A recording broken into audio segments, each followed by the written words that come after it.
You are sitting in the best seat in the house, and we are thrilled to join you. Good afternoon, ladies and gentlemen. I'm Chris Fly, along with Dawson Wiedrich, here to bring you the action of tonight's women's basketball matchup between the Knights of Southern Virginia and the Bobcats of Frostburg State. Really exciting matchup we have for you tonight. Knights on a 10-game winning streak, and the Bobcats on a winning streak of their own, having 6 wins in a row. The first and second team in the CAC. Dawson, should be a really exciting matchup. Oh, it absolutely should be. And, you know, we talk about this winning streak for the Knights. A lot of it is due to the play of Katie Garish. I mean, this past week, she earned her second straight CAC Player of the Week. That's 3 total on the season. Still averaging a double-double. If you've tuned in with us before, you know how much we mentioned that. She's averaging that double-double. Just a monster as far as scoring in the paint, rebounds, and also blocks as well. She's been very effective in the paint defense.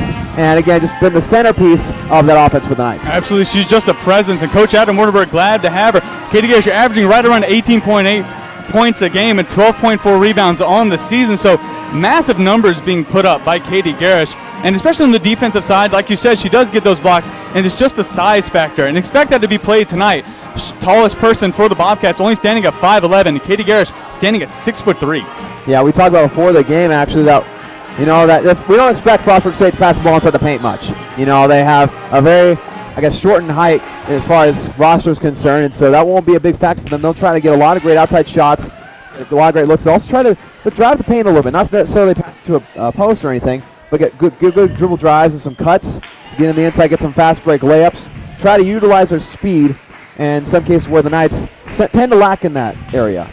And the catalyst for this Bobcats team is number 10, Victoria Diggs. She's the leading scorer for this Bobcat team on the season, has around 14 points per game. Interesting fact about her, she was the leading scorer in the CAC last year, beating out Katie Garish with 15.6 points. Only standing at 5'4", but she's such a massive factor for the Bobcats. Expect her to shoot a lot from 3, averages right around 41 on the season from the 3-point line. Just a great player for the Bobcats, and expect her to give the Knights a little bit of trouble unless Coach Adam Wardenberg's playing for it. Absolutely. And what I would look to see is probably not starting the game, but I'd look to see Sophie Wright guard her a little bit because she's one of the faster, in my opinion, one of the more basketball intelligent players on the team. And I feel like she has the best ability to cover her. And as far as, again, I'm talking about Frostburg State's speed and their ability to dribble, drive, and just do all these different exciting things. Look for them to use that to try to tire out this Knights team. Again, this team is very insistent on using the paint, and that's exhausting as it is, but then trying to outrun somebody. And then you expect some press from the Bobcats as well. Absolutely. Knights just have a great team. Like we mentioned, a 10-game winning streak for these Knights, and you can't do that unless your entire game of basketball is completely sound. Knights doing fantastic on defense with Katie Garish, and like you mentioned, Sophie Wright playing that stiff exterior defense that the Knights need, and also great offense coming from Savannah Christensen is one of them, and Katie Garish. Both those players in the Knights' last game against York both had 20 points. So we say a lot about Katie Garish and what she does for this team, but don't discount Savannah Christensen, the power forward from Hawaii. Does great work for this Knights team. Coach Adam Wardenberg averages right around 10 points per game on the season, so just a great catalyst for this Knights team. Absolutely, and again, we were talking just a little bit ago about how Savannah Christensen just provides that spark on offense whenever it's not there for the Knights. In fact, we go back a couple of games, she had that game-winning shot here in Knight Arena where she was the only one to make a 3-point shot all night. It was a disaster shooting that for both teams, and yet Savannah Christensen, the only one to make those shots and make a last-second jumper, I believe, from this elbow over here or from this baseline. And again, she, like you said, she's just that great spark. And then one other thing to mention, this Knights team last season were 12-13, their total record. They're 11-1 right now. They could easily eclipse their wins column that they did last year tonight and have one of the best opening records that we've seen in the past several seasons. Absolutely. Coach Wardenberg has instilled a culture in this Knights team, just this culture of winning, this culture of being a champion. We interviewed a lot of the players before the season. We've mentioned this a lot. We asked them one word to describe this Knights team, and almost undoubtedly all of them said champion. And they've definitely played like champions this entire season, expecting to play like champions tonight against Frostburg. Absolutely. And that slogan, "Be a Champion," is all over Coach Wardenberg's Twitter. Yes, I follow because that's kind of my job. But every single thing that he says about this team, whether they win or lose, and just accomplishments that his players have, he always says, #be a champion. And again, you said that mentality is what's helping this team, and I'm sure that's given them that momentum and I guess that confidence to continue on this win streak and hopefully continue that tonight. Absolutely. Thank you so much, Dawson. With that, we'll end the pregame show. We hope to catch you back at tip-off. We thank you so much for joining us on the Knights Sports Network, and we'll see you at tip-off.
Your attention, please. Welcome to the Knights Sports Arena at Southern Virginia University for today's Women's Basketball Capital Athletic Conference matchup featuring the Bobcats of Frostburg State and your Southern Virginia University Knights. President Wilcox and the Southern Virginia staff, thank you for your support of the student athletes and coaches participating in today's contest. In the spirit of good sportsmanship, they ask you to respect the following SVU athletic rules. Cheer loudly and proudly for your team, not against the visitors. No profanity, vulgarity, racist or sexist remarks. No personal remarks towards players, coaches, or officials. Show that you know the game. Stay away from the playing area and team bench areas. Zero tolerance for alcohol and tobacco use at all contests. Thank you for your cooperation, and go Knights! In accordance with tradition at Southern Virginia University, we will begin with a word of prayer, which will be offered by Jeffrey Tomlin. Heavenly Father, thank you for allowing both teams to be here today, and please bless that both teams will be able to compete to the best of their abilities with no harm to either side, and please bless that all players, coaches, and fans will be able to travel home safely tonight. And I say these things in the name of Jesus Christ. Amen. Now, if you will all please rise and face the flag for the playing of our national anthem by the SVU Pep Band.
Starting lineups. The Knight Arena, the venue for tonight's women's basketball matchup between the Knights of Southern Virginia and the Frostburg State Bobcats.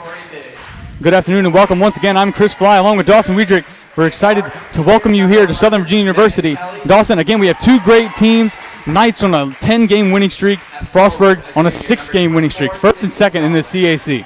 Yeah, absolutely. It's always fun whenever it gets to that point in the season where top dogs in the conference come up against each other, try to battle out who deserves that top spot going into conference play. It should be a very exciting matchup for sure. Absolutely should be. Some names to watch, especially on the Knights team.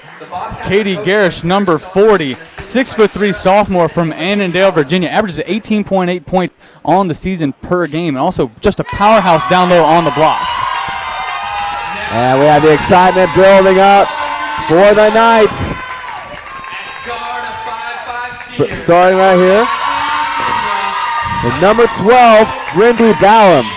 She has been that captain of the offense. She's a senior on the team. She just does a great job taking out the leadership role. Next to number 13, Dawn Mead, the freshman who's made some noise here early on in the season. With the inexperience, has played like a veteran here. Savannah Christensen, the native of Hawaii, the one we talked about, has those clutch plays, creates the offensive sparks when she is needed. And senior number 23, Alexis Barnes. She is also a spark plug for this team. She gets the job done. She's great at the dribble drive and great defensively. And of course, the player of the year so far for this Knights team, Katie Garish, number 40. Again, we talked about she's the one, like you said, is so good in the paint and does so well, just getting those rebounds, getting those high-quality shots and knocking them down. Absolutely. 3-time CC Player of the Week. Katie Garish, this Knights starting lineup, so dangerous. Dawn Mead, the freshman point guard, showing great strides in the early parts of this season. Coach Wardenberg has shown the faith in her to put her in that position, along with Brittany Ballum and Alexis Barnes in that backcourt. Alexis Barnes, so dangerous, usually playing the 2 spot. Looks like she'll play the 3 today, play a little bit more of a small ball technique, Coach Attenberg is today, but so dangerous. This backcourt for the night, Alexis Barnes, Brittany Ballum, they have the ability to dribble, drive, and get it into Katie Garish as well as take it up themselves. Absolutely, and that's the one thing, as skilled as they are, but that's the one thing they can tend to struggle at times. Whenever Katie Garish goes on cold streaks of scoring, or when the offense goes on cold streaks in general, it's usually because they have a hard time getting accurate and good quality passes down to Katie Garish. Let's see if they can get those pinpoint accuracy passes that they need tonight. Tip-off is up. Knights start with the ball, and we are underway. Ball being brought up by Dawn Mead. And Dawson, just going back to what you said before, when the Knights have a hard time getting it to Garish, yes, they struggle shooting from 3, but if you can go back to that one of the home games the Knights had against Eastern Mennonite where they couldn't hit from 3 at all. They only made about 2 threes during that game, and it just shows you the diversity that this Knights team has. They don't rely on the 3. They don't rely on Katie Garish. They can attack you and get you in so many different ways. Just so dangerous. Absolutely. And you saw that great cut that Alexis Barnes had there inside the paint. Could have been a very quality play, but she ended up too far underneath the basket and ended up being a turnover. This will be the first possession for the Bobcats, and they immediately go in. This is their leading scorer. This is Diggs. Diggs averages right around 14 points a game on the season. It was the leading scorer in the CSC last year, averaging 15.3. I like this defensive matchup with Savannah Christensen on her, though, because Savannah Christensen, for her height, is very athletic. And so if you put someone who's very athletic on Diggs, but is also tall enough to prevent most shots from her, that can really shut her down tonight if played well. And on the Bobcats' first time down the floor, they're sent to the line. Shooting foul shots is number 32, Victoria Yoder. That foul call was called on Knights number 23, Alexis Barnes.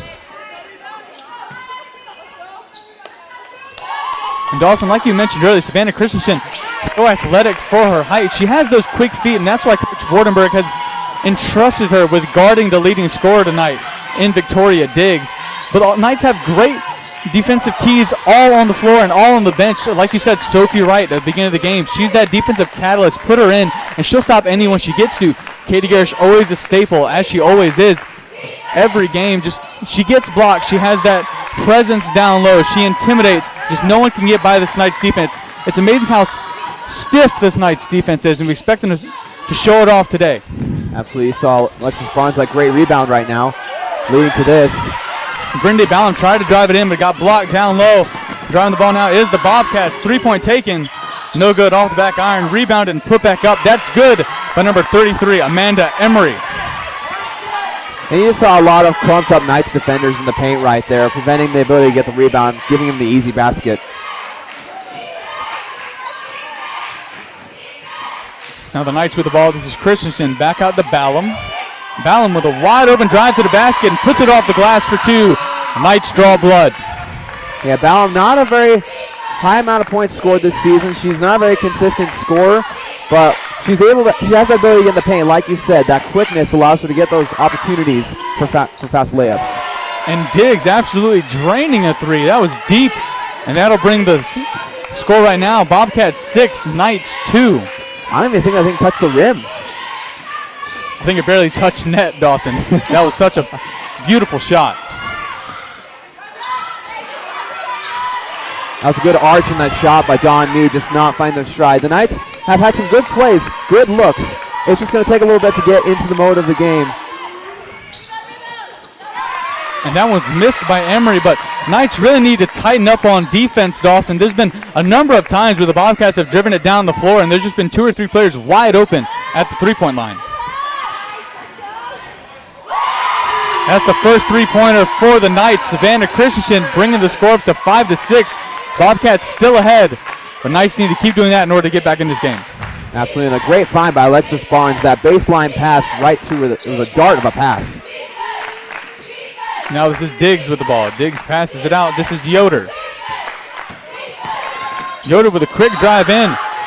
Met by 2 or 3 Knights players, but she is fouled. I think they're going to say that Savannah Christensen went over her back to get that block, therefore creating the foul. They absolutely are, and those calling the fouls tonight, officials for tonight's game are Cindy Lavertu, Vincent Posey, and Alex Luke, and we are very grateful for all they do. Hopefully they can call an equal and fair game tonight. We usually have really good refs in these games, so I'm pretty sure that's exactly what we can expect here at the Knight Arena tonight. Absolutely. CSA always provides us with the top-notch officials, and we'll see if they can keep that streak up tonight. As now the Bobcats, Yoder's on the line. She'll drain both of her attempts at the line. Scores now 8-5 in favor of Frostburg. And now Dawn Mead taking the ball up the floor for the Knights with pace. Barnes able to rescue her dribble, but not before taken back. This is Ballum. Christensen with a three. No good. Garish able to get a hand on it, but it'll be tipped out of bounds off the hands of Garish. It'll belong to the Bobcats. You're seeing very few. In fact, I don't think we've had any passes to Katie Garish so far early on. I think the Knights are trying to work that outside game a little bit because, of course, everyone knows Katie Garish can score. They're trying to work those other options. Main option for the Bobcats there was Victoria Diggs. Expect her to have a really big game tonight. Leading scorer again for this Bobcats team, and the offense really runs through her. This is Emery. Emery passes it back out. Back into Emery. Emery met by Christensen. Both teams scrapping for the ball right inside the paint. Jump ball called. It'll stay with the Bobcats. It's good awareness by number 33, Amanda Emery, to just jump right on that ball. She sensed the ball on the ground, just immediately gets on the floor. That's what every coach wants.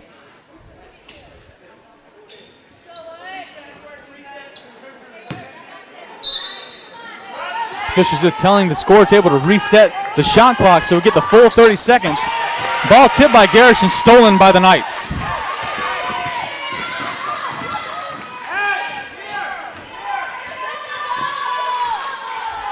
Dawn Mead taking the ball at the floor for the Knights. Can't say enough about Dawn Mead. Her freshman season here at SVU, and she has just improved leaps and bounds from the first game. And another three for Savannah Christensen. And again, you talk about Dawn Mead. When we first met her early on in the season to just kind of get to know the players, she was very tentative, very quiet, and again, just not much of an outspoken person. On the floor, you wouldn't guess that. She plays her heart out. She's on the ground. Whenever the ball's on the ground, she just hustles her heart out. Absolutely. She is a floor general for this Knights team. See if the Knights can have that same attitude on defense and try to stop the Bobcats here. Ball absolutely just taken out of the air by Katie Garish. That's 2 steals for her on the night already. Dawn Mead was able to get her hand in there to tip it away and lead it to Katie Garish. Nice job by Dawn Mead. Barnes corner three. That's way off the mark as now it's collected by Diggs in the Bobcats. Yeah, that one just came off the hand wrong. If it wasn't going to go on top of the backboard, it was going to go over the rim. Emery with a wide open three. That'll fall for the Bobcats. Bring the score 11-8 in favor of Frostburg State. Dawn Mead with ball now. She is met by Diggs.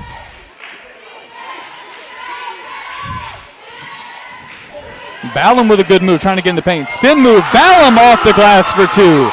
Beautiful move by Brindy Ballum. Oh, that was absolutely beautiful. You have the perfect spin move, the sky hook right there. I mean, I've always seen her do that at all this season, but she pulls that right out of her hat of tricks. Absolutely. She's played more of a passing role for the Knights so far in this season, but not showing that tonight, being absolutely super aggressive on the offensive side. And that was a good pivot move by number 24, Sydney Stotler, able to get around Christensen for that layup. Dawn Mead by herself in the paint, but can't make the wide open layup. Bobcats have an opportunity on offense. She's probably just surprised at how wide open she was once she got down there. Diggs met by Ballum, passes out to 24, Sydney Stotler. See Coach Wardenberg here on the sideline. He was yelling at Katie Garrett. She does not want her outside the paint defensively. He wants her to stay there and be that defensive presence in the post. Diggs with a long three. That won't find the mark. It's rebounded by Barnes. Alexis Barnes already has 3 rebounds and 2 assists tonight. Ballum with a three. No good. Rebounded by Garish. Back out to Mead. Mead with a three. Still no good. Wide open to Ballum. She'll put it off the window for 2. Great hustle play by the Knights. I'm still so surprised at how many three-pointers the Knights are shooting right now. I mean, if you feel it, go for it. But after a couple of missed threes, I know you've had one from Christensen that's gone in, but you gotta go a little closer in. If you start out the game shooting threes and you're not making them, you're just going to get frustrated. I think the reason they have those opportunities, Dawson, is because the Bobcats know Katie Garish is the go-to. 3-time CAC Player of the Week. They know that that's the Knights' game plan. Get it into Garish, so they're leaving the three-point line wide open. The Knights are capitalizing on that. They just need to shoot a better percentage. And as soon as they'll start falling, the Bobcats will be in really big trouble. Absolutely, and I think it's also a tempting thing. It's really tempting when you allow those outside shots to just go crazy, okay? And if you are able to shoot high-quality shots, which in some games the Knights have, then go for it.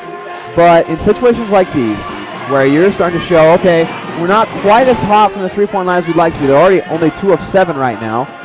I mean, you got to find alternatives. You got to do a little pump fake, dribble drive, or dribble and kick out, do some rotations, mix up the defense so it's more spread out, and then you get to Katie Garish or get some more high-quality shots. And they found success with the dribble drive so far in this game. Brittany Ballum doing a great job, and also Dawn Mead and Alexis Barnes all having wide open opportunities. When they put the ball on the ground and try to take on their defender one-on-one, they usually win. And that spread-out defense that Frostburg is running might come to bite them in the backside just a little bit as this game goes on. If the Knights can learn and dribble drive in the paint and get it down to Katie Garish and just get those easy, high-percentage shots.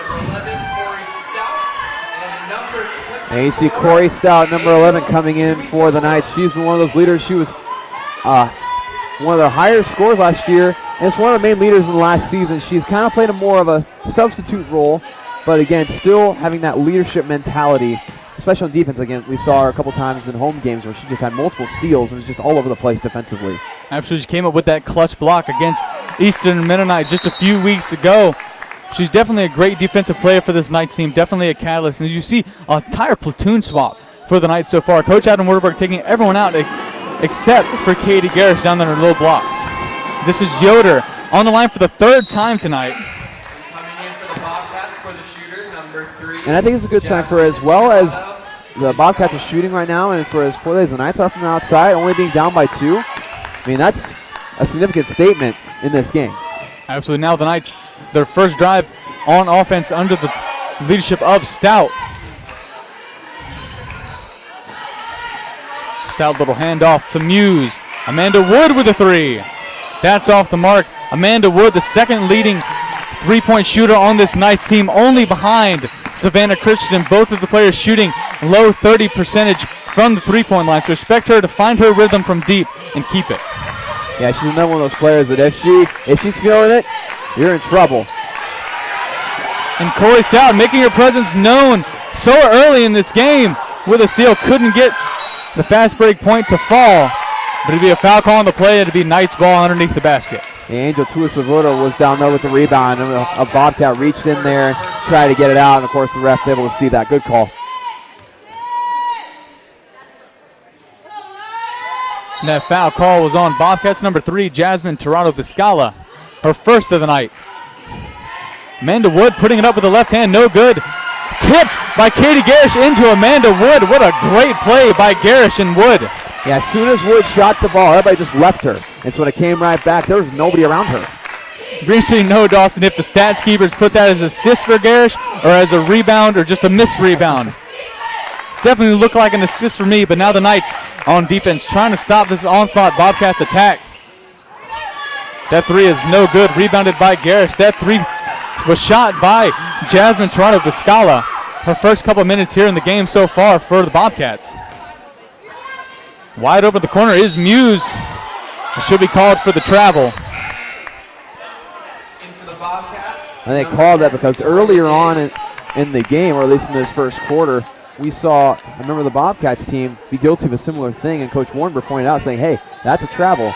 And so the next time they saw something similar to that, unfortunately, was when Nicole Muse did it. Taking the ball up now for the Bobcats. Tatiana Gibson, she gives it up for Tirado-Viscala. Back to Gibson. No good. Rebounded again by Garish.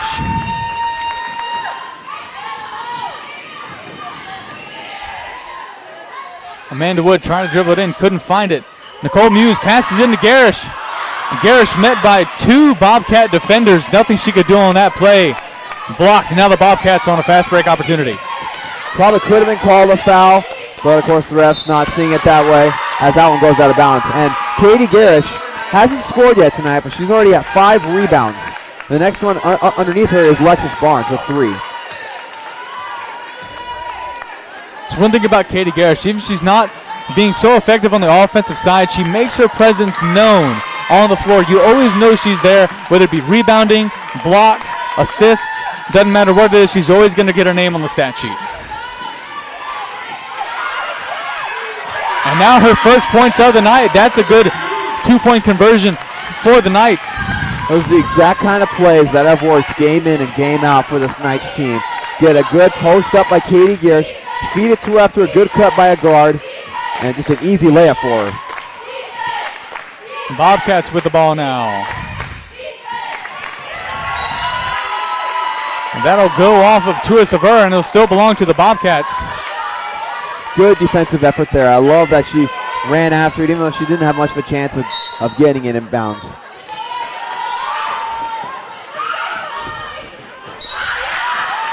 Tried to get the ball in to Diggs. A little bit of miscommunication on the Bobcats side of the ball. It'll be Knights ball now. That has to be attributed to the great inbound defense that Katie Garish applies. She puts all 6'3" of her in front of the inbounder, and it's just so hard to see. Absolutely, and that pass by Frostburg, I mean, the defense is so suffocating that the only open place was a place that you would never pass to, ever. Absolutely, and that last shot by Wood just completely off the mark. Wood usually shooting a great percentage on the season, like we said before, 31.4% from the three-point line. She does well, just needs to find her groove. And that shall be waved off, and that'll end the first quarter. Knights up 16-14 over the Bobcats of Frostburg State. You mentioned Amanda Wood and her three-point shooting ability. She has definitely showed that capability of making those threes consistently. It's just sometimes it gets to a point in games where it just comes off her hand a little awkwardly. If you could see it here live like we are, you just kind of tell it just comes off her hand just a little bit wrong. The past few times she's shot, that's been the case. Absolutely, and with the end of this first quarter, Dawson, Knights, like we've mentioned so much throughout this season, they're on a 10-game winning streak. This Knights team is formidable. They're the first in the CAC. Right now only have a 2-point lead over the second team in the CAC, Frostburg State. What do you think Coach Adam Werderberg is saying to them right now? I think what he's saying is, hey, we belong where we are in the conference standings. Because this team, the Bobcats, they're also a very good team. You mentioned their 6-game winning streak. They're 10-2. They're one of the best teams in the conference. And so they're saying, hey, we keep playing like we are, we will stay up here. And I mean, again, I mentioned earlier how in that first quarter, how offense wasn't necessarily phenomenal for them, yet they still have the lead. And so a quality team will play through tough shooting Knights. And that's what the Knights are showing so far early in this first quarter. Maybe they'll heat up later, but we'll see. Absolutely, and the offense for this Knights team doing a great job so far this season, averaging 72.3 points per game. Frostburg only managing to muster 61.4 points per game. So Knights outscoring, technically, on the numbers, 10 points over the Bobcats so far this season. So it has to be a matter of time for this offense for the Knights starts clicking. They start finding that rhythm and that groove. Right, I think it's also a testament, though, to Frostburg State. It shows how defensive of a team they are. They're still winning that amount of games with scoring 10 points less. It shows how aggressive they are defensively and getting rebounds. And that's a putback by Malia Dye. Her first couple seconds in the game coming in for Katie Garish. Got the rebound and the 2 points. Bobcats on offense now. This is Emery.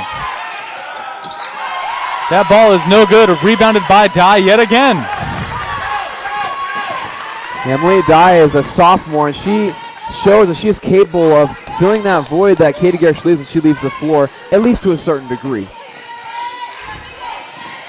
Pass in to Dye. Dye puts it up. Look for the foul call on the play, but nothing giving. Bobcats now on offense. This is number 11, Megan Kelly. That was a very nice pass from Savannah Christensen. A little behind the back, little dip off there. Of course, Dye not able to capitalize. Passes into Emery, and she is blocked by Brindy Ballum. The unlikeliness of suspects. Brindy Ballum guarding the much larger Amanda Emery and able to get the block. Great defensive showing by the Knights. And now a three-pointer by Barnes. That one off the front of the iron. Rebounded by Diggs. Diggs now puts it up over Ballum. No good. Rebounded by Christensen. She faded away there, and also I believe that Don Mead got a little bit of a hand on it. Threw off that shot just a little bit. Diggs only managing 3 points so far in this game. Averages right around 14 all in the season. Christensen's shot is no good, but going back to that earlier point, not a lot showing from Victoria Diggs so far for the Bobcats. We really expected her to come out and ISO every player that the Knights put in front of her, but the Knights have done an amazing job at playing defense and getting the feet in front of her and getting the arms out and just getting turnovers and forcing her to pass the ball as opposed to shoot it. Right, and the problem with her playing at her height is she either has to get layups or she has to fade away like crazy. And when you fade away, you lose consistency in your shots. I remember in high school playing, the coach would always say, hey, none of you better fade away on your shots or else you're running. And so she's kind of forced to, though. And when you're in that situation, it just makes it hard to shoot so consistently. Somehow she's managed, but tonight we'll see if that is an impact in this game for her shooting. See Brittany Ballon trying to drive the ball in on Megan Kelly. That ball will go out of bounds. It looks like it'll stay with the Knights. Now a substitute comes in for the Bobcats, going off number 22, Kayla Wilson, and in her stead, number 32, Victoria Yoder.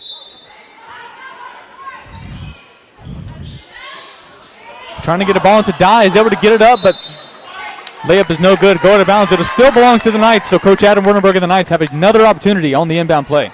That was a nice pass by Dawn Mead. Of course, Millie Dye tried to pull a Katie Garish a little behind the head. Spin of the ball, not able to pull it off. Knights trying to do the same thing, get it into Dye, but no good. Picked up by Diggs. Diggs to Megan Kelly.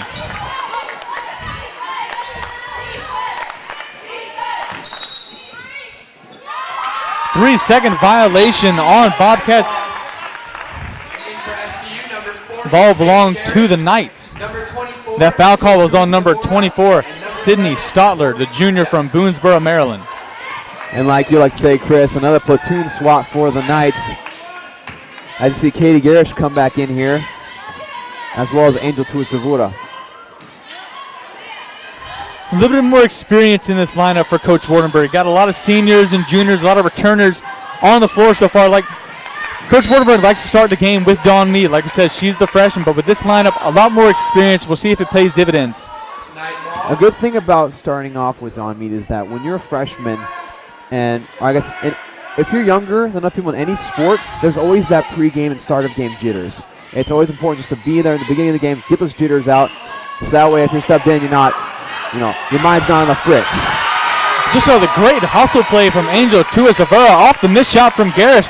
Nobody boxing out. Tuisavura able to put it up for two. And now the Knights need to get back on defense. Stoller passes out to Diggs. Diggs with a deep three. No good. Falls right into the lap of Katie Garish. Yeah, it's smacked right into Katie Garish's forearm. I'm surprised she's able to catch it and react that fast. Ball goes into Katie Garish up with the left hand. Foul call. That'll send Katie Garish to the line to shoot two. That foul on number 24, Sydney Stotler, her first of the game.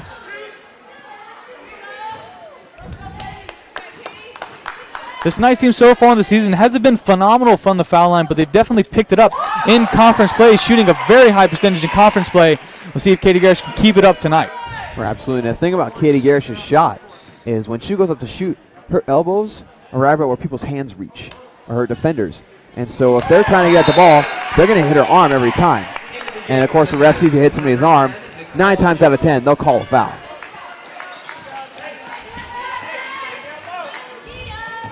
Bobcats on offense. Diggs taking on Muse.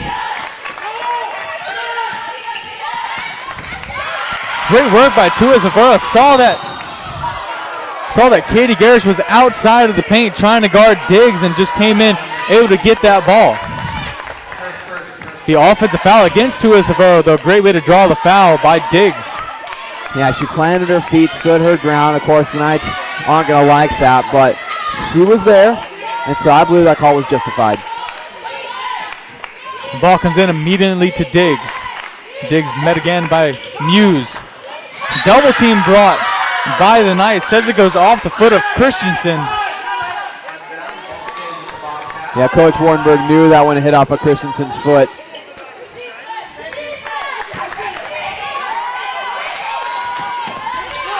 Yoder gets it into Kelly. There's some great defensive work you're seeing here from the Knights. Multiple times they've entered in the ball. The Knights just playing very aggressive right now. Not only that, it's been great communication between these Knights players. When they know they're in a mismatch, they're not in that for long. They're able to communicate and get to the matchup they'd rather have. Missed shot by Diggs, rebounded by Garish. That's another fadeaway that she was forced to take because the shot clock was running down. Tua Savura with her own move. Be a foul call on the floor. That foul is against number 24, Sydney Stotler. That's her second of the night. And in for the Bobcats is number 33, Amanda Emery.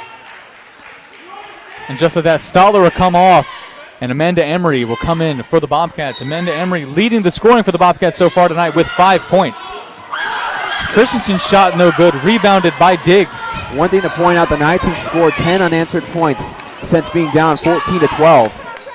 Well, and that shot by Megan Kelly brings the score 17-22, still in favor of the Knights.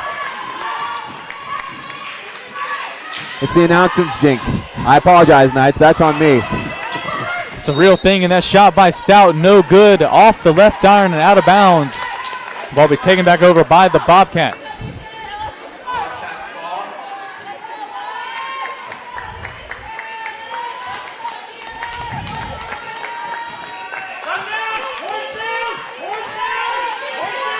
Interesting little tidbit about tonight, Dawson. Victoria Diggs, the leading scorer for this Bobcats team, right now is leading the team in rebounding. She only stands at 5'4". And that just shows effort right there. If you're someone who has a disadvantage in height and you're getting rebounds, that just shows how hard you're fighting every single play to get in there, get a good box out. That wide open three by Stout is good.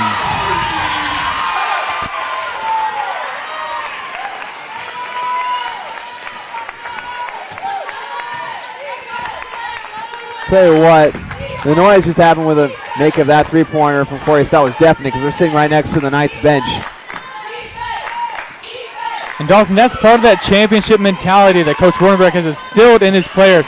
Always cheer on whoever's on the floor. Even if you're not getting the amount of minutes that you would like, always just be optimistic to be even on the team and be a part of this great culture and organization that Coach Wardenberg has created here at SVU. Hughes off the dribble, met by Kelly. Christensen with a three. No good, rebounded by Garish. Garish put it back up with the left hand. She'll be fouled. She'll go to the line to shoot two. Again, it's because of where exactly Katie Garish's elbows are. No matter what you try to do, put your hands up like you're taught to. Well, guess what? That's where Katie Garish's arms are. You're going to hit them every time. That foul call is on number 11, Megan Kelly, and that'll send us to a timeout.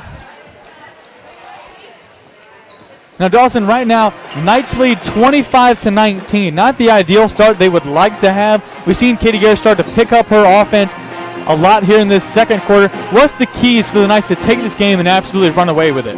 Well, I think one thing they're doing a great job of is spreading out the wealth. They're spreading out the scoring. I mean, you have 2 players with 6 points. Brittany Ballum, Savannah Christensen have 6. Katie Garish has 4. Corey Stout has that three-pointer that she just made. Amanda Wood has 2. Tua Savura has 2. Malaya Dye has 2. I mean, you have all these players that are chipping in and scoring, which is very helpful. But you also just want to continue to feed the ball to Katie Garish because she's getting sent to the free throw line. And she's going to make her free throws just because she's experienced. She's done it before. And so keep feeding it to her, but also just keep spreading around the rock.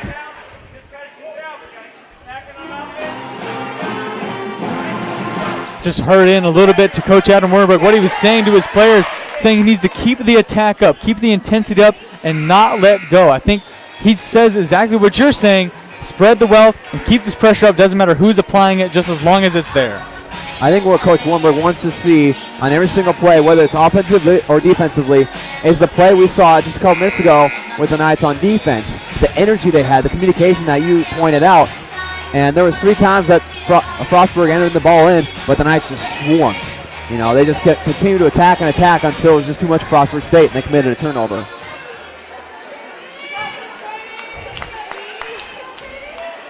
Katie Garish now on the line. Her first attempt is good. That'll bring the score 26-19.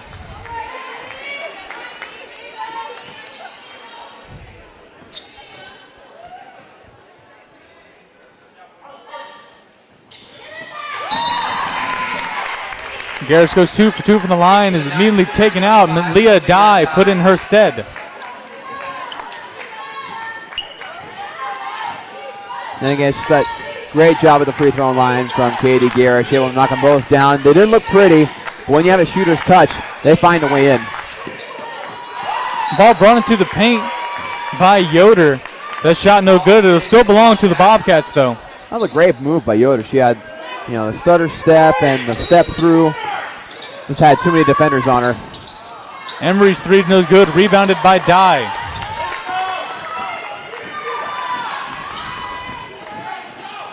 This is Stout now. Wood to Barnes. Barnes to Ballum. I like the unselfishness from Amanda Wood right now. She starts off the game trying to get a three-point shot going, noticing it's not going to work, so she's passing it around. That ball stolen by number 44, Anna Reese. Looked like Dye was trying to get it out to Wood to try to keep that ball movement going.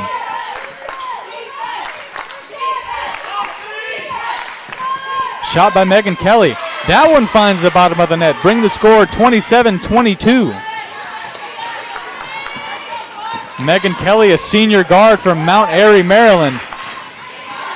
Some good ball handling from Corey Stout. They're able to prevent Diggs from getting that steal.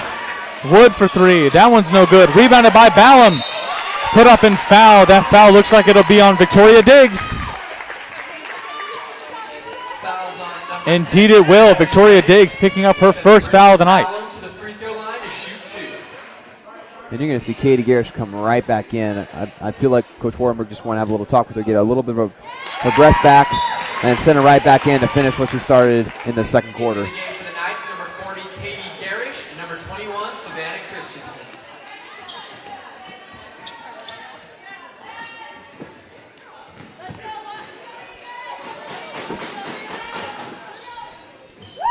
And Ballum's second attempt is good.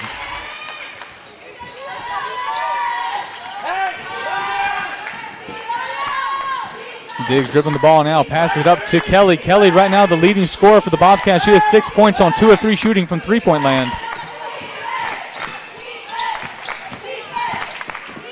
Drive in by Yoder, wildly put up, rebounded by Savannah Christensen. Smart of Christensen to pick it up. She was losing control of it there. She was on heavy traffic. Smart just get it out to Corey Stout. Barnes with the drive, looks out for Stout. Stout with a corner three. That one's no good, rebounded by Diggs.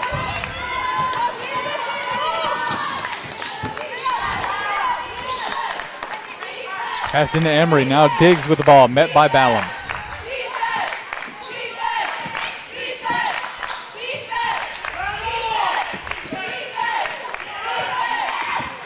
Yoder all the way across floor to Emery.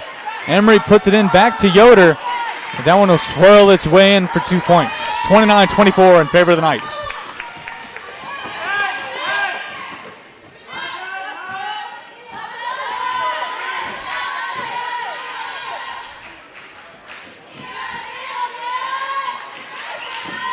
The Knights team so far struggling to get something started on offense. Last couple of possessions have been able to find the bottom of the net. Looks like this one to be a change. Katie Garrish with the and one opportunity, converts it for two and be sent to the line for another one. The ref, I believe that was Cindy Lavertu, waited for the dramatic effect to let them know that it was an and one. What a good, strong play from Katie Garrish. That foul call is on number 32, Victoria Yoder. Victoria Yoder tied with Megan Kelly for leading scorer in the night so far with the Bobcats. Both of them have 6.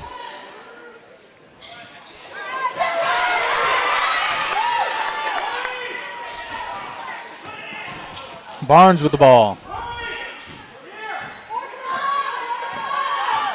See Coach Adam Wernerberg just calling out some plays for his team. Calling out to Corey Stout.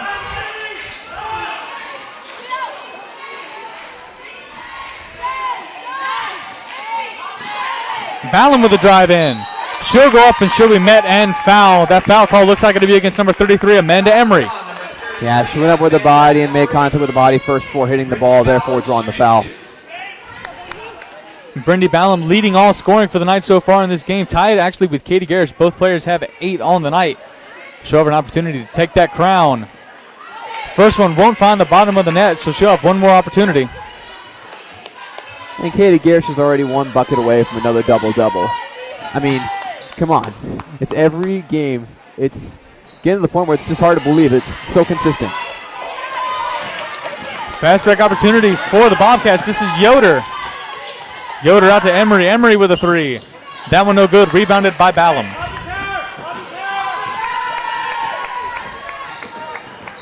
Bobcats struggling to shoot it from deep with exemption of Megan Kelly, who shot absolutely lights out from the three-point range. Bobcats haven't been able to get it started from beyond the arc so far. Absolutely, and with that, Katie Garish has her double-double. 10 points, 10 rebounds in this first half. 10 points, 10 rebounds for a 10-point game winning streak. Now we see the Bobcats on offense. This is Yoder with another circus shot that somehow finds its way in. No answer for that one as the Knights just left speechless off that circus shot. Christensen with a three. No good off the front iron. Now Yoder. Only Christensen back to help. Yoder goes up. That shot is no good, and that'll send us to halftime. Knights with the lead over the Bobcats of Frostburg State, 33-26. Caps 26 and Knights 33. Now Dawson Wiedrich standing alongside with Coach Ordenberg. Dawson, what do you have for us? I'm here with Coach Wardenberg. Coach, a top two matchup in the CAC. You have some great players doing some great things. Katie Garish already having another double-double. What do you attribute her success this season to? You know, a lot of her success is just the way she's been working. Since day one of practice, she's just been doing a great job, but it's really her teammates that make her successful. If it weren't for her teammates, she wouldn't be as open. She wouldn't have the chance to get to do a lot of things she does. So, yeah, very true. And also, one thing that you guys are doing really good right now is spreading the wealth around. 7 players with scoring, some of them over 5 points. What was that something that you wanted to go into this game, especially with how defensively Frostburg State plays? oh yeah, that's honestly one of our team's strengths, and we just talked about it with Katie. You know, Katie is such a great player, but we also believe that we have 15 other players that can contribute at any time, and we expect them to contribute at a high level, and they've proven that. Awesome. Thank you, Coach. Back to you, Chris. Dawson, thank you so much, and a big thanks to Coach Adam Wardenberg. His team has played great so far in this first half. Again, Knights lead 33-26 over the Bobcats of Frostburg State. We thank you so much for joining us, but stay tuned as our coverage of Knights women's basketball continues right after this short halftime break. We'll see you after then.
Welcome back to the Knight Arena as our coverage of Knights women's basketball continues. I'm Chris Fye along with Dawson Wiedrich.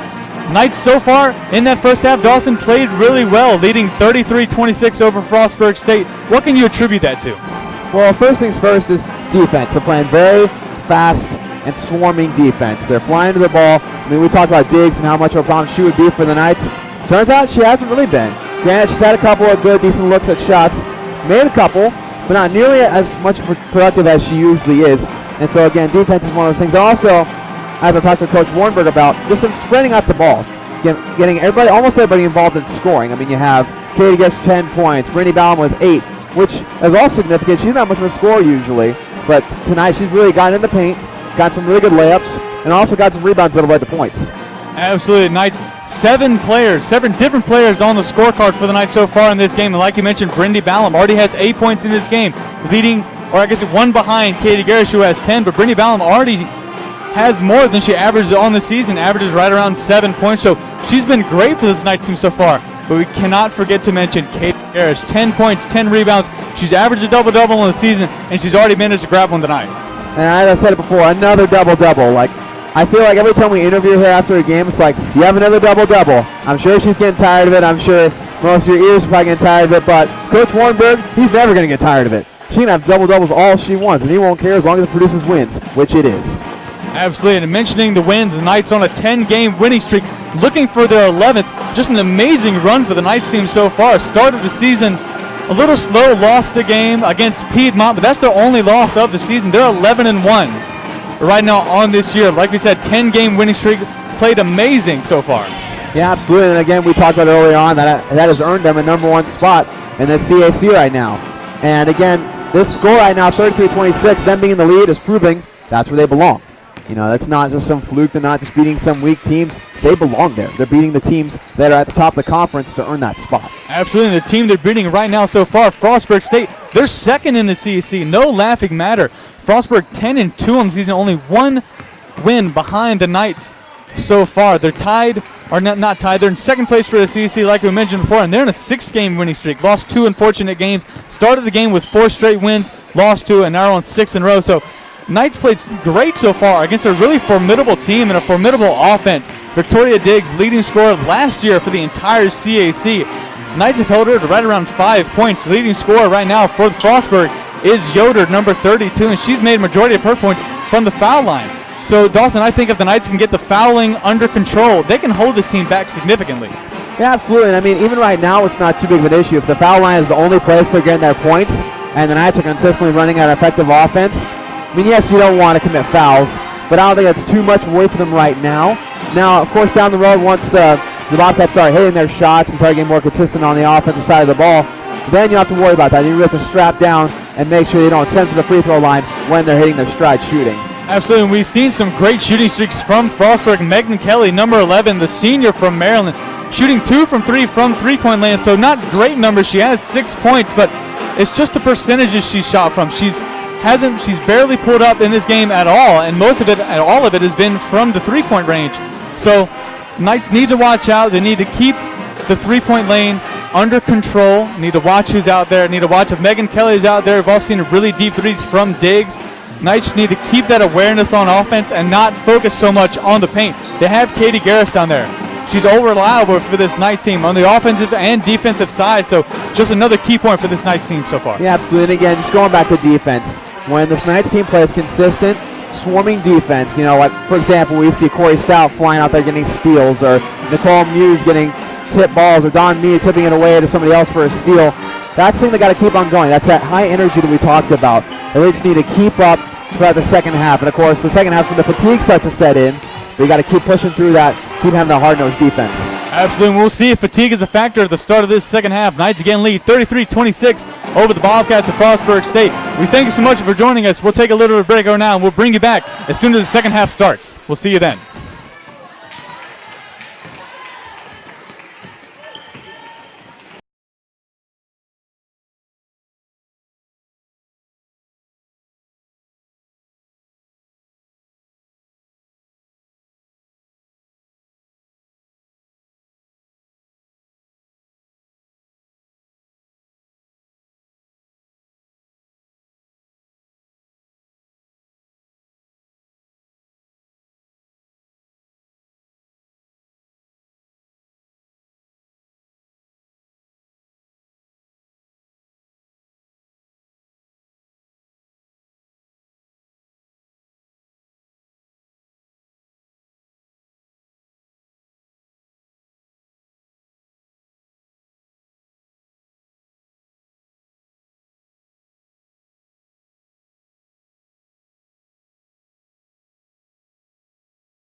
Welcome you back to the Night Arena. The second half of this matchup between the Bobcats of Frostburg State and the Knights of Southern Virginia continues. Alongside myself is Dawson Wiedrich. Knights up 33-26 so far in this game.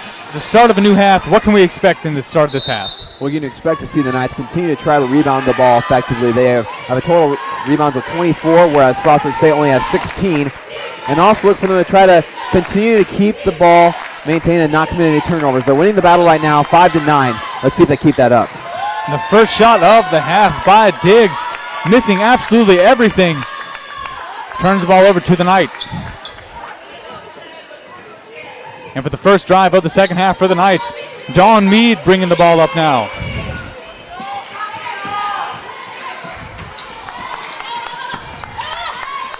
Into Katie Garish. Christensen blocked three. That three blocked by 24 Sydney Stotler. Christensen is not used to that. Usually her height makes her able to shoot over anybody, but not on that shot. Bobcats on offense. This is Diggs. Diggs out to Yoder. Yoder met at the summit by Garish. Not once, but twice. Bobcats get the ball back. Now Yoder once again. And smartly dishes it out to Stotler as opposed to trying to take it up again on the much taller Katie Garish. The Knights on that possession doubling the amount of blocks they had in the first half. They only had one in the first half, and they have two right there. And now the Knights on offense. This is Ballum. Christensen drives it in on Stotler. Pass it out to Barnes. Barnes a little floater, and that's good for two. That's a very difficult shot. Fading away to the right side. You kind of have to put it where it's going to be. Very good shot by Alexis Barnes. Megan Kelly in the corner. She shot 2 from 3 from three-point land so far in this game. Pass back out to Diggs. Leading scorer Yoder with the ball. She'll drive it in. Off the glass. Not good. Rebounded by Garish. Now Dawn Mead hustling up the floor for the Knights. Pass into Barnes. That ball tipped out of Barnes' hands and taken back over by the Bobcats. At times, Alexis Barnes kind of struggled with that when driving to the paint, just keeping the ball in her grasp. She's good at finding lanes. It's just whenever someone gets a hand in there, she's a hard time not letting it get away from her. Yoder with the ball now, met by Barnes. Yoder pulls up from the elbow. That one off the front of the iron, rebounded by Garish. That's her 12th rebound of the game already. And with that, Katie Garish already meets her season average for rebounds. Ballum with a great move. Rebounded by Garish. Garish blocked in the paint. Don't see that very often. It's now Yoder with the fast break opportunity. It'll be a block call against the Knights. Yeah, in fact, I think that was Victoria Diggs that got on the block for Katie Garish. I mean, that's kind of hard to believe considering Diggs is only standing at 5'4", but she got in there and got in Katie Garish's face. Diggs just being the spark play she is. Gave up a foot, an entire foot to Katie Garish on that. Just amazing hustle play by Diggs, but if you're Garish, now you know, just put the ball just a little bit higher. Just hold it up higher. No one can get it to you or get it from you. Rather than that's what she's done basically all season. Just holds it right above your head and no one can get to it and puts it up for an easy two. But now Yoder on the line for the Bobcats. I think Katie Garish got really comfortable in the paint. I thought she was wide open and there's nobody around her, and so the fact that two defenders came was a big surprise to her. But now the Knights on offense. Dawn Mead taking the floor general duties at the start of this second half. Met by Megan Kelly. Brittany Ballum goes up. That's no good. Be a foul call against Ballum on the shot. That foul call is against number 10, Victoria Diggs. It'll send Brindy Ballum to the line. Brindy Ballum, a senior, standing at 5'5" from Chantilly, Virginia. Ballum so far in this game has 8 points. And she'll add another there. Bring her total 9 and bring the Knights total to 36. And again, you mentioned that her scoring average is only about 7 points per game and gets double digits at a rare amount of time here, and this game being one of those times.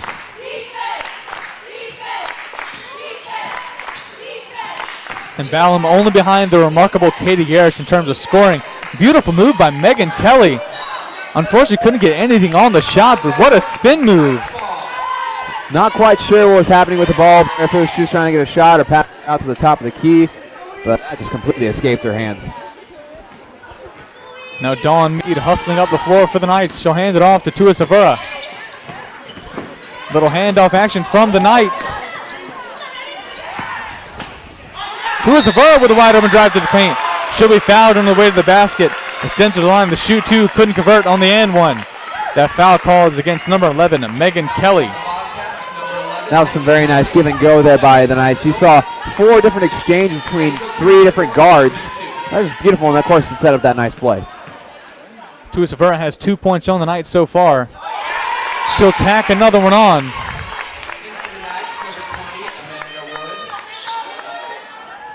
Angel Tua Severa, a junior guard from Hawaii. See if she can convert 2 for 2 here from the foul line. And she does, 100% from the foul line so far for Tua Severa. Green score 39-28 in favor of the Knights. You also see Amanda Wood come in here for the Knights. Knights with what I believe, Dawson, is the first double-digit lead of the game. Yeah, I believe you're correct there. Is that shot? My goodness. Megan Kelly, usually so great from the three-point line, didn't show it there. It'll be a charge call against Tua Severa. And the entirety of the Knight Arena disagrees with that call. Yeah, it's kind of hard to see down in the post right there, but I think what they're saying is that the Frostburg defender was able to set her feet, even though it's quite the speed to be able to set your feet and get in position to take the charge.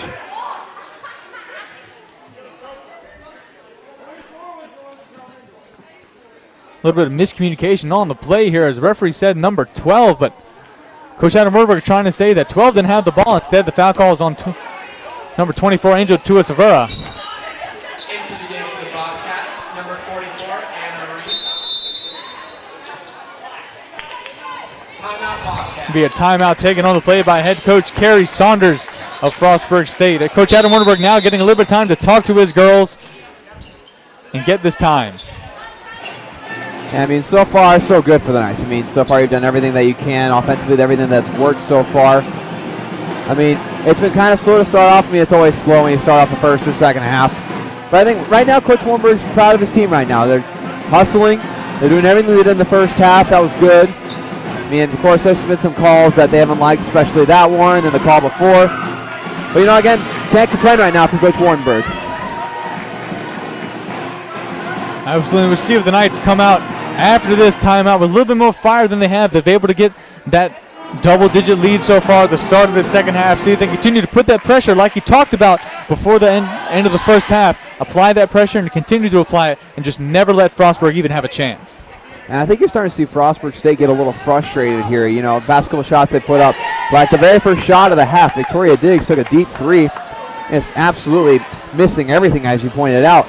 And you've seen shots like that happen. It frustrates you offensively, and it just takes away a lot of confidence from you. Absolutely does, and we haven't really seen much from Victoria Diggs so far in this game. Diggs only managing right now 3 points on the game, way under her average of 14 on the season so far. Coach Warnberg wanting a shove off on number 2, but not getting that call. Bobcats on offense. This is Diggs. Diggs to Emery. Pass in, but great defense played by Tua Severa. Also able to grab the rebound. That ball will go off the hands of number 2 of the Bobcats, Anai Allen, and still belong to the Knights.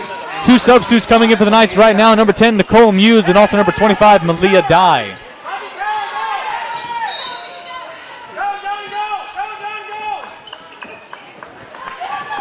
Saw a stack play right there as I try to get to Malia Dye, but she's double teamed. Pass back out to Tua Severa, relieve that pressure. Muse with the drive in, trying to get it into Dye, but met by number 44, Anna Reese of the Bobcats. Now the Bobcats on offense. This is Anai Allen. Yeah, she really tried to thread the needle right there, but that was a very tiny space she was trying to get it into. That'd be hard for Steve Nash to get into that space. Diggs with a drive and a late foul call on that shot. That foul call is on Knights number 10, Nicole Muse. That's her first of the night. That's first for the senior from Texas.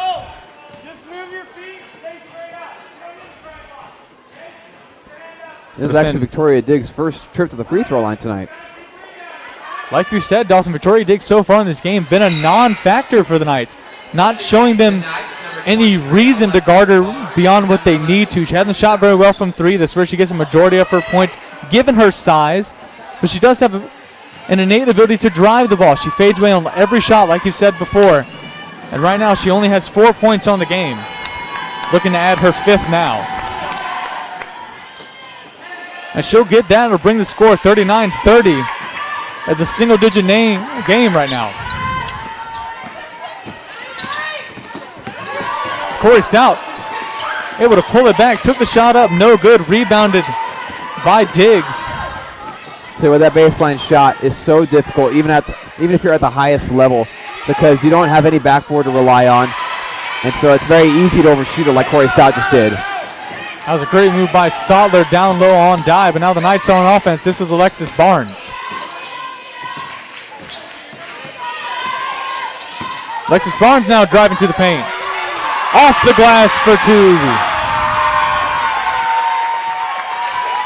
Now some nice touch in that layup by Alexis Barnes. She saw the gap and she shot for it. That three-point is good after Nicole Muse fell to the ground hard. It appears she's hobbling just a little bit. Now the Knights on offense. Let's see what they can do now with this Corey Stout. Amanda Wood with a three. That one's no good. Rebounded by Stotler. She's really leaning into her shot a little bit, and therefore having it too far to the right. Dawson Knights right now on the night shooting 3 of 17 from the three-point line. That's only a measly 17.6%. Kind of like I was saying earlier in the game, if you shoot a lot of them, it's just not going in. You got to look for something else, which for the most part they have been able to do. Very well, as they have a 41-35 lead here in this game. Alexis Barnes with a pump fake, dribbles it back out. Muse looks into Dye. Dye looks to put it back up, and she does. That one's no good, as now is a jump ball called down in the paint. This ball will belong to the Knights. Media timeout. Media timeout now on the floor. Give both coaches an opportunity to talk to their teams and just a little bit about the coaches. Coach for Frostburg State, Carrie Saunders, in her 5th season with this program. Done a wonderful job over there at Frostburg. They have a winning season so far. Like you mentioned, a 6-game winning streak, 10-2 on the season. Coach Adam Wittenberg in his first season as head coach for this Knights women's basketball team. And what else can you say? 10-game winning streak, 11-1 on the season. Just amazing results by both of these coaches. I tell you what, if you're looking to keep a good, secure grip on your job, you do what Coach Wartenberg has done. I mean, you come in, you deliver. I mean, there was no recuperation period. I mean, this team was competitive last season, but when he comes in here and all of a sudden this team is top of the conference where they couldn't quite reach last season, I mean, you can't get more secure in your job than that. Absolutely, a lot of returners for this Knights team. When you look at the roster, you see a plethora of seniors, juniors, and even some sophomores. Only a few freshmen on this. Nevertheless, the freshmen able to impact the game just as much as any senior, and that really pays dividends to Coach Adam Wurtenberg's coaching style. Just a great job, makes everyone want to play, gives everyone a reason to play. They play like a champion. They always end every timeout, every huddle they do by saying champion, and they've shown it tonight. Yeah, absolutely. And I mean, I remember when we talked to them early on in the season, I mean, the team meaning, that, you know, they are allowed to kind of feel the flow of the game, and Coach Warrenberger is very comfortable letting his teams call the shots as far as offense is concerned. Barnes' three is good to beat the buzzer. My goodness. Knights finally able to find a little bit of rhythm from three after dismal shooting so far. That'll raise their percentage to right around 16.7%. The ball stolen by the Knights, now taken out by Corey Stout.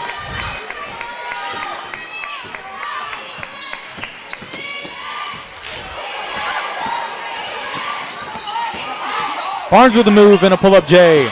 No good. Rebounded by Ballum into Barnes. Great work by the Knights. Now Ballum into the paint with a Euro step. Block called against the Bobcats. Great fire shown by Brindy Ballum. She tried to spin that off the backboard with both hands. You know, the swivel around. They got a little higher. Could have been a high-quality shot. Definitely had an opportunity to go in, but should be sent to the line for 2 foul shots so far. That'll find its way to the bottom of the net. And Brindy Ballum now leads all scoring for this Knights team with 11 points on the night. 1 point above Katie Garish. And she's also doing some good work on the board. She's got 6 rebounds. Brindy Ballum so far quietly filling up the stat sheet, getting those rebounds, getting those points, just really doing whatever Coach Wardenberg has asked of her so far in this game. And that's what seniors do. That's what leaders do. They get the job done no matter how flashy or how mundane it might seem. She gets the job done. A little bit more on Brindy Ballum. Like you said, Brindy Ballum, a senior from Chantilly, Virginia. She also has a special connection to this team because she is playing alongside her sister, number 30, Chiara Ballum. And Chiara Ballum, a freshman, so Brindy able to get her sister to the school and along with Coach Wardenberg, create this winning style, this great atmosphere to be in. Just a wonderful thing. And you know Brindy Ballum has so much to play for with her sister on the team and all of her sisters on the sideline because this women's basketball team really is a family. It really is. And you saw that frustration from Alexis Barnes. She dribbled out of bounds. But you hear the excitement on the bench. I mean, past couple of games, the bench has got more and more involved in the game, more and more energetic, and it's showing on the court. And more of that energy shown as Katie Garish able to pick up a block and another defensive rebound. Now the Knights on offense. It looks like Savannah Christian will have stepped out of bounds. Turned over by Christensen. It'll belong to the Bobcats. That'll frustrate Coach Wardenberg a little bit as he was telling the team to slow down, get something set. But Christensen thought she saw something there.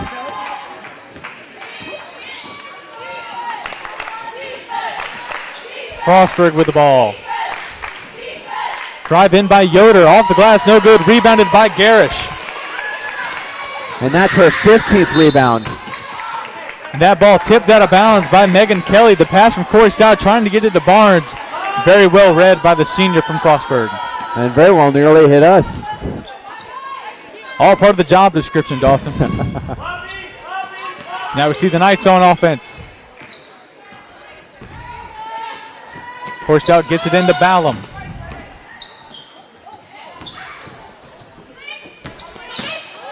Ballum with a step back three. That's no good. Rebounded by Megan Kelly. I think Brindy Ballum was trying to make herself a threat when it comes to the pump fake because she doesn't shoot a three very often.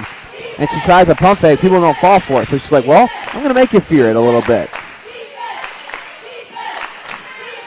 Yoder driving into the paint. Easy. 2 points off the glass.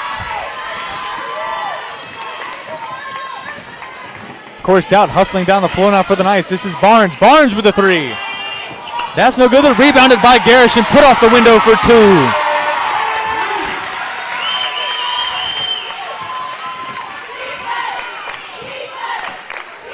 That'll bring Garish up to 12 points and 16 rebounds on the night so far.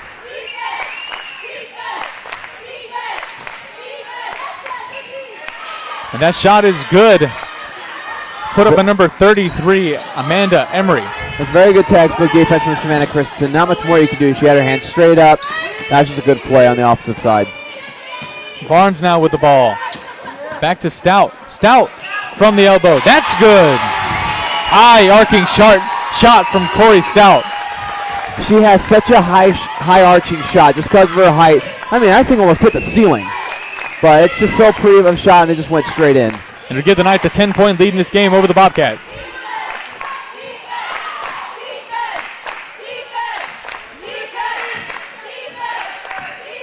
Bobcats on offense.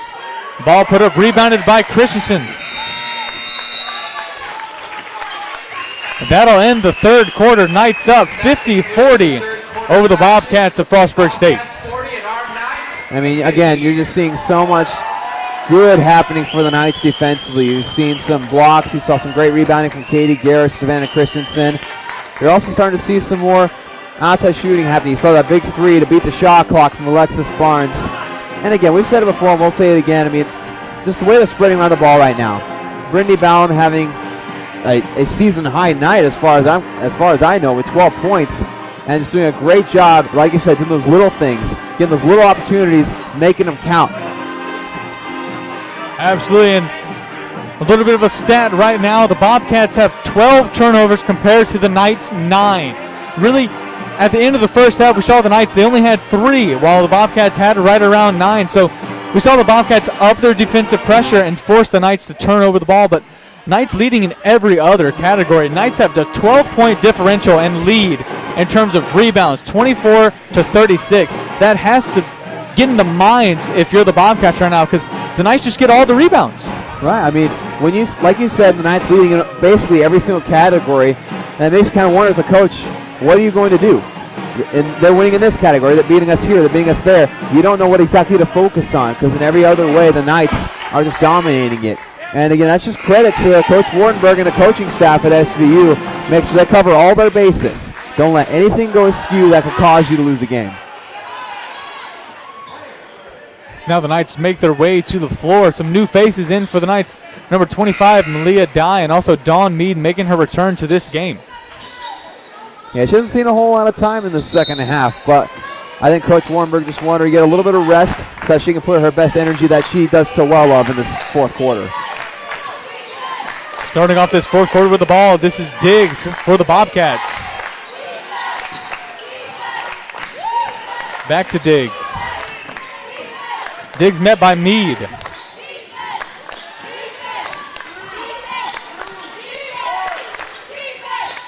Wild shot put up by Emery, no good, rebounded by Barnes.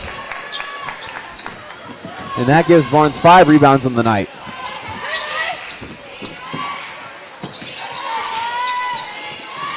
Christensen now tries to look in for a dive. That ball knocked out of the air by 20. That pass was a half a second too late, and therefore the turnover. And the deep three missed by Diggs, rebounded by Barnes.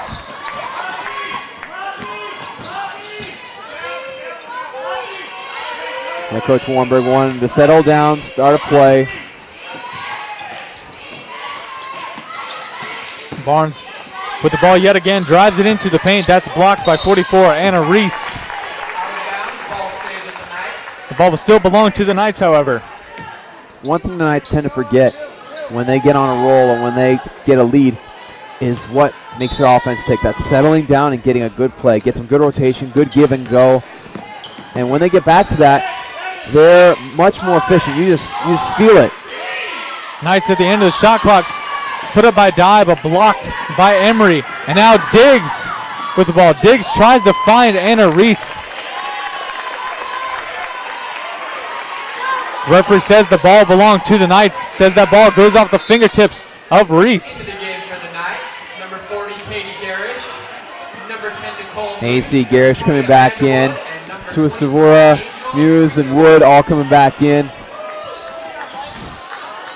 And right now, head coach for the Bobcats, Carrie Saunders, in disbelief over that call. There's been a few calls in the last couple minutes and last couple possessions for the Bobcats that haven't gone her way. And she obviously sees different and hasn't handled it very well so far on the sideline. Mead with a three. That's no good. Rebounded by Diggs.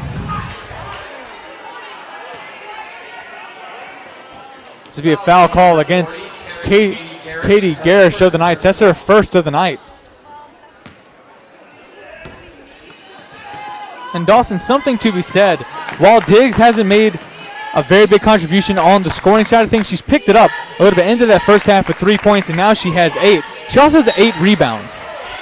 She's a basket away and 2 rebounds away from a double-double. Yeah, it's just insane. Again, we talk about the effort she puts down on the floor every single time. And again, I think I said this before early on the broadcast, but if you're that height and getting those rebounds, that just shows how much effort you put forth, how much you fight. I mean, some of the hardest work I've ever seen have been shorter players that just go and get rebounds. And that's exactly what she's doing. She realizes, hey, I'm not scoring the ball very well tonight, but you know what? I'm going to get rebounds, dang it. And that last foul call was on Angel Tuisavera. It'll send number 22, Kayla Wilson, to the line. She'll make 1 of 2 on her attempts. It's a 9-point game, still in favor of the Knights. And that's 17 rebounds for Katie Garish. Tuisavera, 3 fouls on the night so far, getting in a little bit of trouble. But Tuisavera with a 3. That's no good. Knights not able to find their groove from beyond the 3-point arc.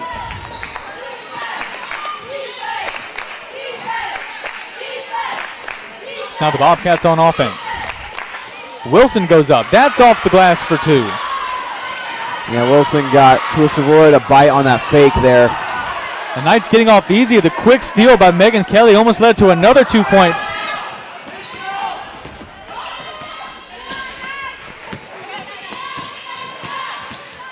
Tuisavera with a move into the basket. That is blocked emphatically by Reese. You see the frustration from Angel Tuisavera after that foul called on her. And also just dribbling in the paint. She thought she had something going there, but again, the ball just thrown straight down, as you said. That last foul call on Angel Tuisavera. That's her 4th of the night. Insignificant foul trouble for tonight. A platoon swap for the Knights. Coming in is number 21, Savannah Christensen, along with Alexis Barnes, Brindy Ballum. See the Knights do a little bit of a press here with Brindy Ballum and Alexis Barnes.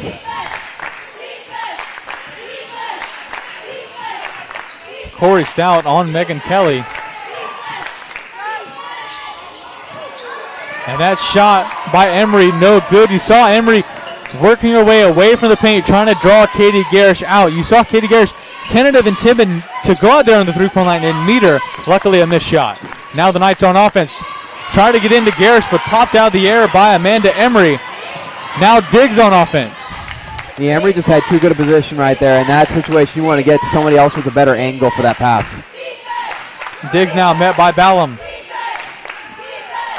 Back into Wilson. Emery goes up. That shot will fall for 2. She wanted some redemption after the air ball, just a possession to go.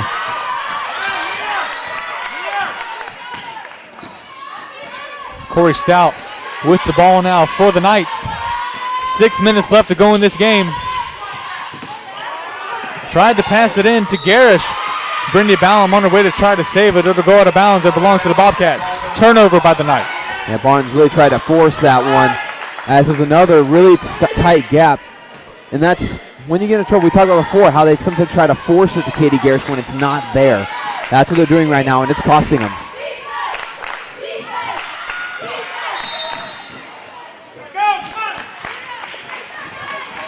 Timeout taken by Carrie Saunders of Frostburg. Rather, that is a media timeout. And you feel this kind of, I don't know, you feel the momentum kind of shifting here a little bit towards the Bobcats, because the Knights are playing a very different style than they usually play. They're playing a lot faster paced as far as having a press is concerned.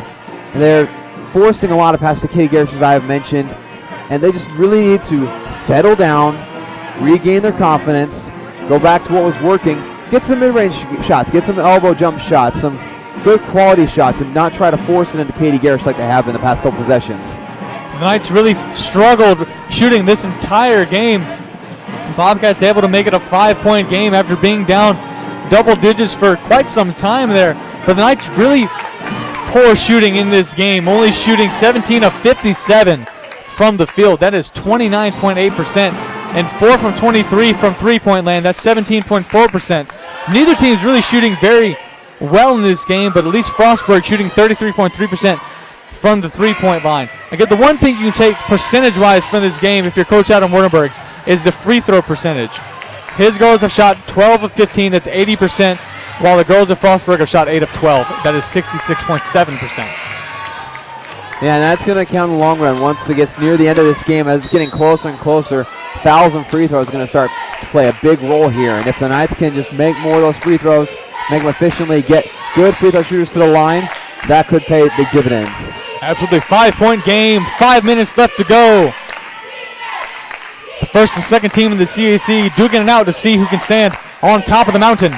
It's now the Bobcats on offense. This is Diggs. Diggs with a long 3. No good, and that's a shot clock violation against the Bobcats. And again, you see that frustration with Victoria Diggs about shooting. She just isn't finding anything tonight. Diggs only has 8 points, still has 8 rebounds.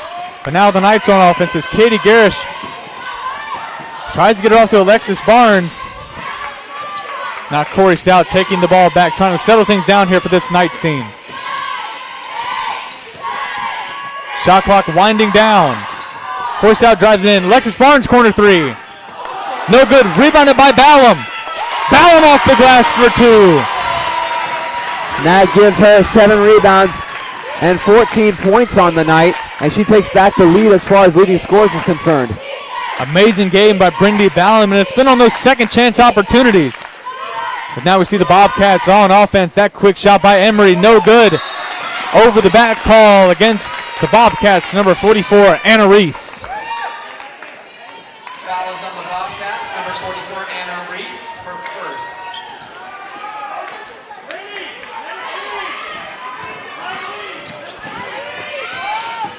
Knights on offense now. This is Corey Stout with the ball. Pass up to Katie Garish. Little bit of a missed handoff there and miscommunication by the Knights. Trying to slow things down. Gets it into Katie Garish. Garish up with the left hand. That's no good. Be rebounded by Amanda Emery of the Bobcats. Almost stolen back by Ballum. But to go to Ballum, it belonged to the Bobcats. Great hustle from Brindy Ballum we've seen in this game.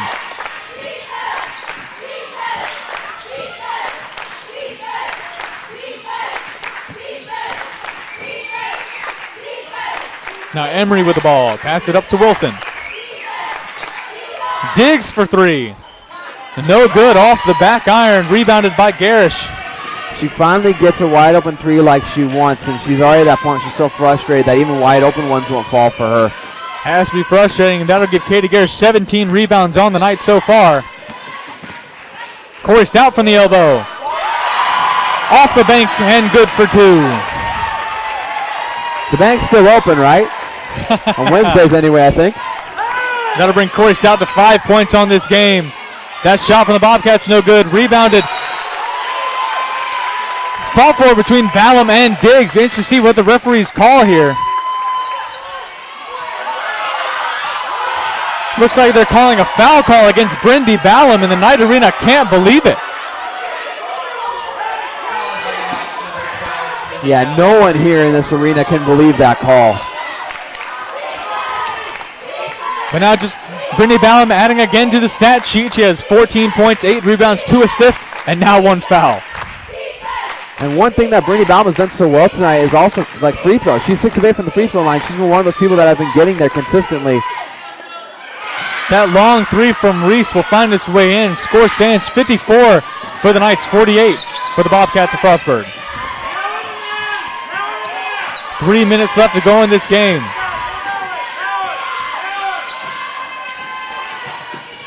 Barnes whips it into Christensen. Christensen goes up to be sent to the line for 2. That foul will be on number 44, Anna Reese. I'll tell you what, a kind of game like this, with just under 3 minutes left and it's only a 6-point game, these are the kind of games you want your team to have, your Coach Wardenberg. You want to be tested. You want to be able to face that adversity, that the same adversity you'll see in conference tournament play, just like this.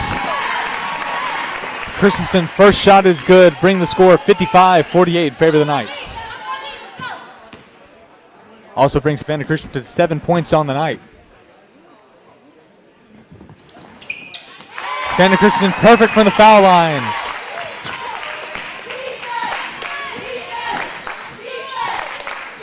Bobcats with the ball. Megan Kelly into Emery.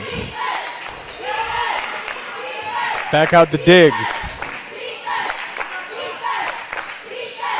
Bobcats passing the ball around now. Wilson with a 3. That's good, nothing but net. That was just as high-arching as Corey Stout's shot was a little bit earlier in the game.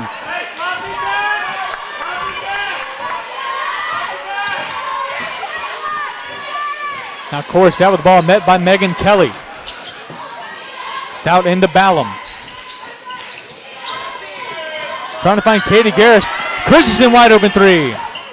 No good. Knights No luck on the three-point line so far, but rebounded by Alexis Barnes. They'll get another chance on this offensive possession. Get to restart some things and also eat away more of that clock.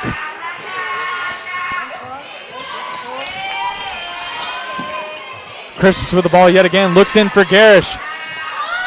Garish puts it up and gets the shooter's roll for two. She doesn't venture out that far to shoot very often, but when she does, around the middle of the paint area, she's consistent. And Diggs finally get to three. She's been looking for it the entire night. And right after that, timeout taken by Carrie Saunders of the Bobcats.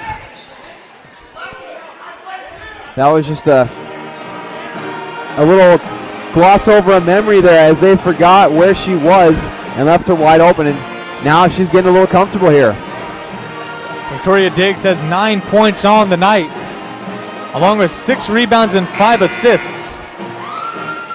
Actually, never mind. Victoria Diggs has 11 points on the night. She's regained top scorer for her team so far, and it's really been in this fourth quarter. Didn't see a lot in the first half, didn't see a lot in the beginning of that third quarter, but here in the fourth quarter, Victoria Diggs has woken up. That's something to be aware of if you're the Knights. Yeah, and right now, Frostburg State is outscoring the Knights in this fourth quarter, 14-8. They have found their rhythm here offensively. Let's see if the Knights can kick it up on defense. Inbounding the ball for the Knights, Savannah Christensen. Full court press by Frostburg. They want this ball back. They need this ball back. Into Brindy Ballum. Ballum. Garish with a great pass to Barnes, and Barnes off the window for two. Make it 60-54. And that gives Barnes 9 points on the night. Great pass from Katie Garish. Absolutely fantastic. Entering the last minute here of this game. Diggs with a long two. No good. Rebounded, though, by the Bobcats and emphatically denied by Katie Garish. Katie Garish coming out of nowhere for that block.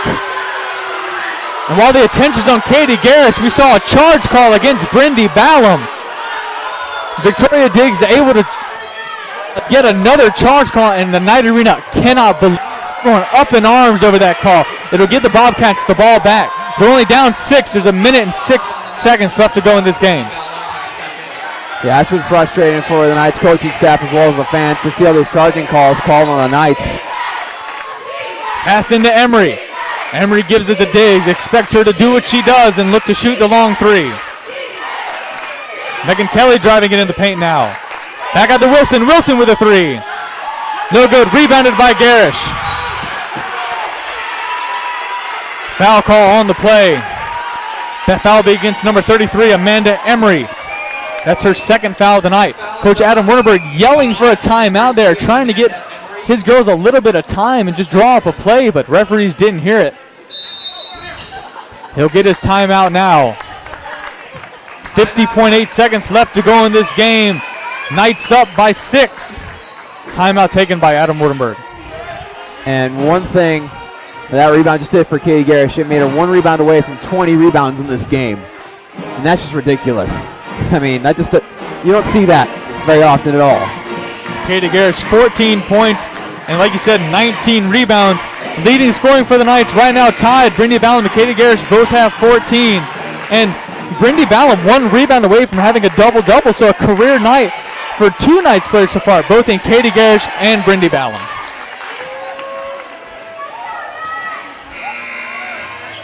I don't think that's happened in any other time this season where 2 players have had double-doubles in the same game. So again, it shows the consistency of all the players on this team chipping in and doing their part. In reality, you have 3 players on the Knights team that are capable of getting double-doubles. Brindy Ballum 1 rebound away. Alexis Barnes 2 rebounds away and 1 point. And Katie Garish already has hers.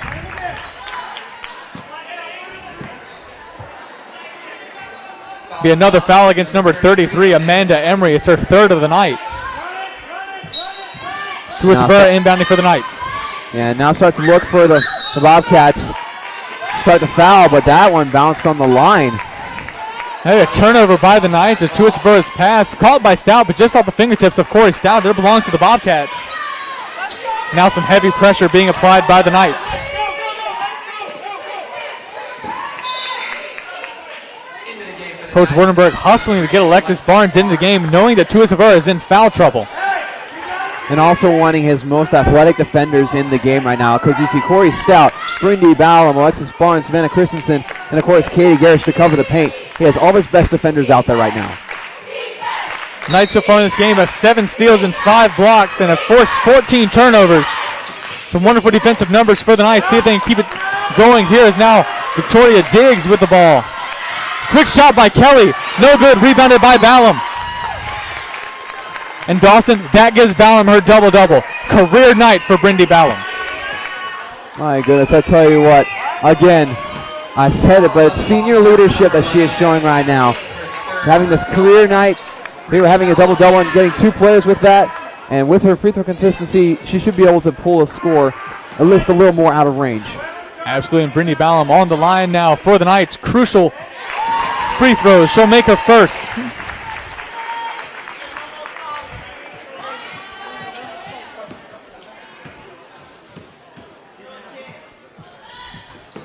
Misses her second, rebounded by Anna Reese of the Bobcats. An immediate timeout taken by head coach Carrie Saunders. She needs to find a way to get back in this game. She's down by 7. And so the recipe for this, if you're Frostburg State, is of course you need really quick shots.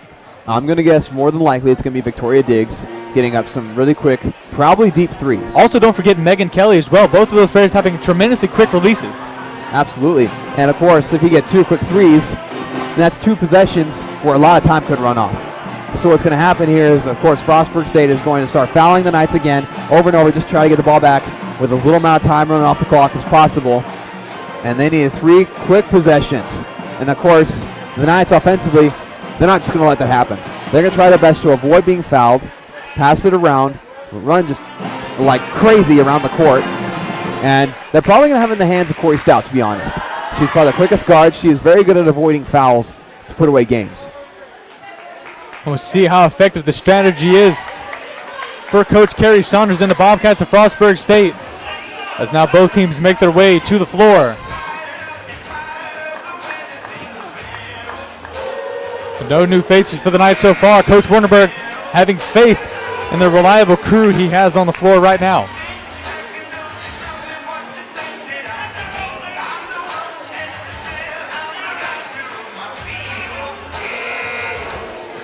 Inbound on the ball is Megan Kelly.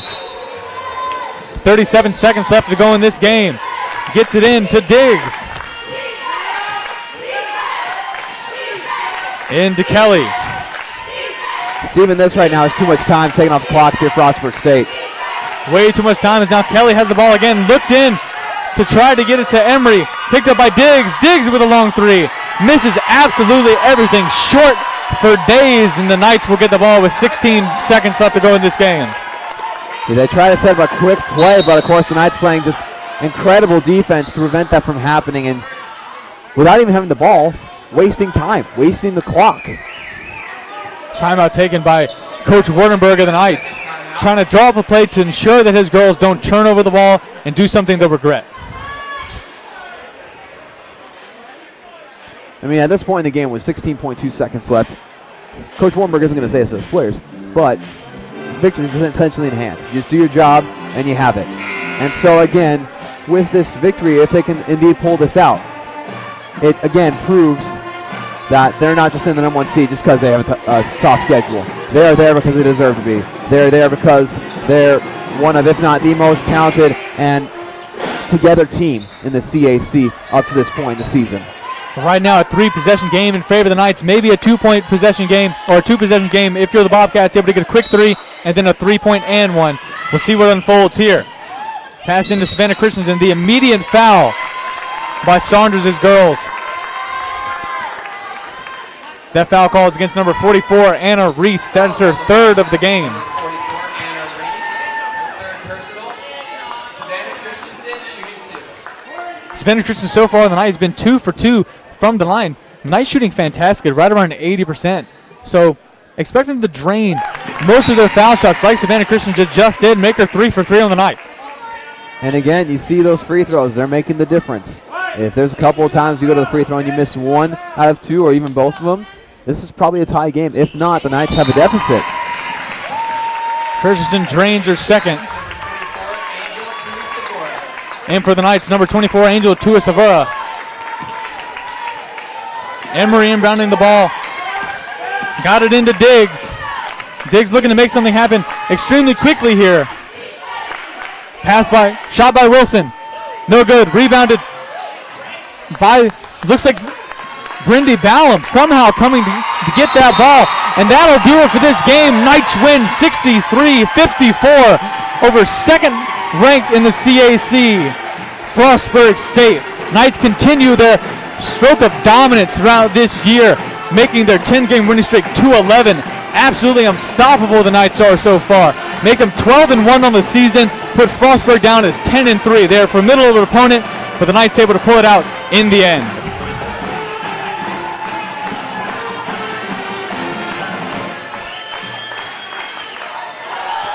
It was a great game by all players, but Brindy Ballum leading the scores for the Knights so far, and the entire game having 15 points and 12 rebounds, notching a double-double for this game. Joined along Katie Garish with her double-double.